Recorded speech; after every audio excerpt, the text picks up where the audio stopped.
Hello all, this is Dr. Dave Maslach talking to you about reciprocity.com. The E is written with a 3, and in this particular video, I want to talk to you about how do professors actually remember students and dealing with my own ADHD as a professor. So if you don't know me, I am a professor of innovation strategy and entrepreneurship, associate professor.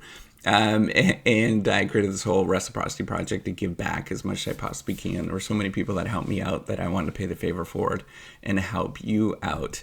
All right, so most of us that are professors and that struggle with things, different disabilities and things like that. So for me, I actually have ADHD. I've always struggled with this, just recently diagnosed in the last couple of years.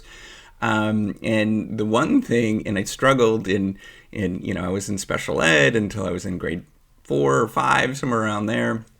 Always struggled with school and things like that. And I recently found this out. And so it's been kind of really interesting to find out the fact that I actually have ADHD with some of these things, because things like remembering names and remembering students as a professor has always been a complete disaster for me. It's always a challenge. Even with really small classes, I just really struggle with this kind of stuff, and I could never remember names. I would see people every day, and I still don't necessarily remember those particular people. And you know what was a real struggle with me is that often you hear from sort of different gurus and teaching gurus and stuff for you to get really good at teaching and improve your teaching ratings and, become a better professor. So you should remember everybody's names and all the students' names. And, for me, I tried every single trick in the book. And in terms of like name associations, doing these sort of silly associations or connections in your head in terms of remembering different people's names.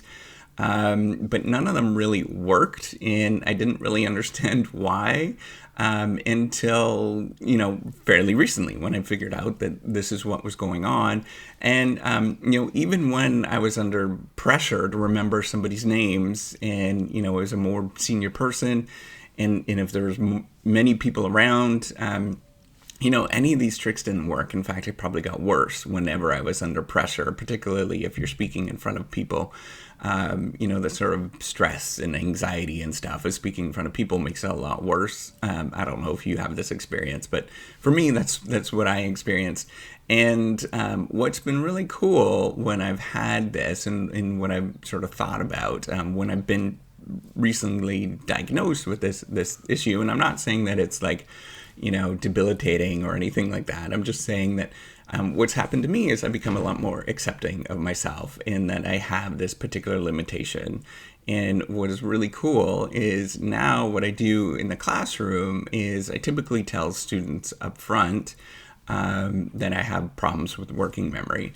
And it's unlikely that I'm going to remember their name. It's not their fault in any sort of way. I have difficulty even with my, immediate family, for example, remembering people's names and drawing them up instantly, right? So there's a moment right there. You notice that little pause where I was thinking. That's kind of what it's like. I can't sort of remember things to say, and it's a little bit of a tricky thing to sort of come up. I'm not hyperactive in any sort of way. It's just difficult to sort of draw these things up whenever I'm thinking about them, right? So I've become a lot more accepting of this stuff. And so for me, how I actually remember names is I use a lot of name cards at this moment. So I've recently switched to that in about the last 6 months.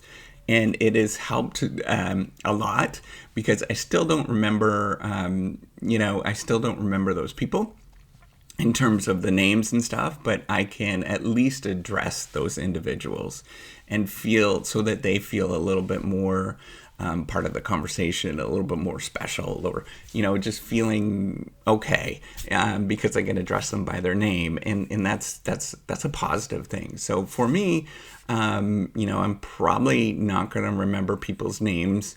I apologize to anybody that's watching this if that happens to you. It's just, it is what it is. And even after a couple of weeks time, if I've interacted with those people and then I don't see them for a while and I come back and see them again, I'm not going to be able to remember their names. It just doesn't happen. So what I use to do in terms of recall at this moment, maybe you can have different solutions, write those below. But what I tend to do is sort of rely on like systems like email, for example, where I can see the person's name, and it's a lot more easier to draw upon those particular individuals. The other thing that ends up happening, and what I'll remember, is not necessarily the names or details, but I can remember things where when my brain gets engaged and I get in that state of flow where you're really engaged and you are focusing on this particular thing. So I can remember concepts. So if somebody talks about, or students, they talk about something that's really interesting. So for example, a different company or something, so I teach business. So if it's an interesting company or an interesting concept, so sometimes I'll remember that kind of stuff. But the bigger things behind it and the sort of details, I struggle with that. And so in terms of remembering, this is what I probably recommend for you going forward, is look for those sort of systems. And then the other thing that was really important for me is just being open about this particular issue. And the more that I've realized, the more open I am, the easier it is to deal with some of these kind of things, because it's just, it's my life. And the more open that you can sort of talk about these kind of things, the easier it is for everybody to have these conversations and kind of get around some of these things and realize that it's not their fault in any sort of way. It's just my life. All right. So if you like this video, give me a thumbs up. Do subscribe to the YouTube channel. I do appreciate it. Take care and have a wonderful day. Bye.